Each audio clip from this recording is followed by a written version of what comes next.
Hey everyone, I'm ZM and I'm coming to you live, not really, but I'm here to bring you the Zelda news, your weekly show for all Zelda related type news. Let's get into it. And to start off, let's all wish the Legend of Zelda a happy anniversary, as believe it or not, today marks the 37th anniversary for the original Legend of Zelda, also known as the Hyrule Fantasy, as it was released in 1986 on this very day, February 21st. Next up, we got some breaking news that may put Reggie's job at jeopardy. Huh? Oh, Reggie quit years ago? Oh, okay. But yes, the entire art book of the collector's edition for Tears of the Kingdom was all leaked online. Yes, all 200 pages worth. And don't worry, I will not be covering anything that was shown in this leak, as I'll only be waiting for official information dropped by Nintendo to cover. But on to more exciting news, Tears of the Kingdom is getting its own gummies! Yes, you'll be able to taste what a choo-choo tastes like. Well, maybe not you if you don't live in Japan, as we're not entirely sure if this product will even come outside of Japan.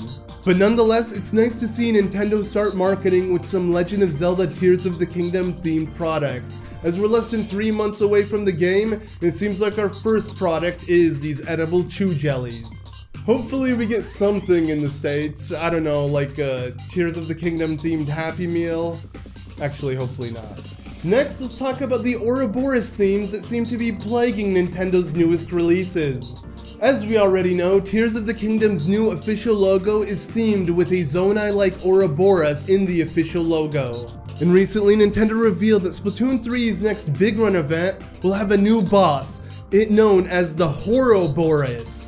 But let's not forget the game that started this trend of themes, that being Xenoblade Chronicles 3 and its Ouroboros. And interestingly enough, Monolith, the people behind Xenoblade, also worked on Breath of the Wild and Tears of the Kingdom along with Splatoon 3. So clearly their influence of the Ouroboros is really showing in the games they work on.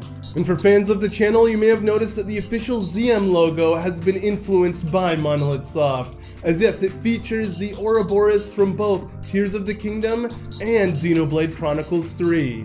As with the previous channel logo, it featured both the Minato and Master Sword, and it only felt fitting that the new logo featured the Ouroboros from both Xenoblade Chronicles 3 and Tears of the Kingdom to fit with this new wave of Ouroboros themed things in Nintendo.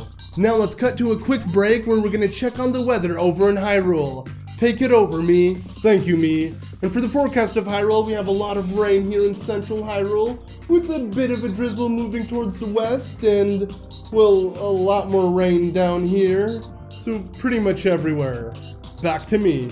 Next up, let's talk about PAX East, as Nintendo has officially confirmed that they'll be attending the event. And with them attending, they will also have a booth there, so the possibility of us getting a Tears of the Kingdom demo for players is pretty likely. Sadly, I won't be attending PAX East this year, as I'm actually out of the country, so I won't be able to make it.